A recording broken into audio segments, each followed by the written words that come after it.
வணக்கம். நண்பர், பொதுவாக 7ஆம் அதிபதி 2ல் இருந்தால் மனைவி மூலம் ஆதாயம் உண்டு அப்படின்னு சொல்லலாம். ஆனால் 7ஆம் அதிபதி சுபத்துவம் பெற்று இருக்க இந்த பலன் என்பது சரியாக இருக்கும்.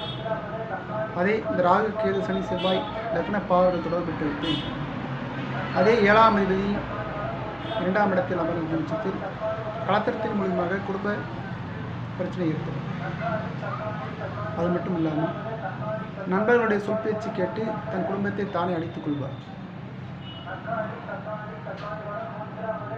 நண்பர்கள் என்ன சொல்கிறார்களோ அதுதான் அவருக்கு வேதவாக இருக்கும்.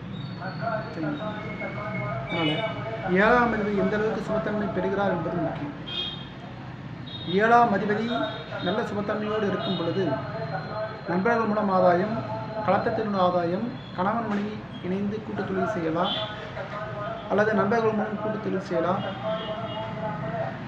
சுபபமான குடும்ப அமைப்பு ஏற்படுறதுக்கு வாய்ப்புகள் உண்டு. 7ஆம் அதிபதி கெட்டு இருக்கும் பட்சத்தில் அவ் 2ஆம் அதிபதியோடு தொடர்பு கொண்டால் நிச்சயம் குடும்ப ஒற்றுமை பெருமளவு பாதிக்கப்படும் என்பது நன்கு புரிந்து கொள்ள வேண்டும். ஆதி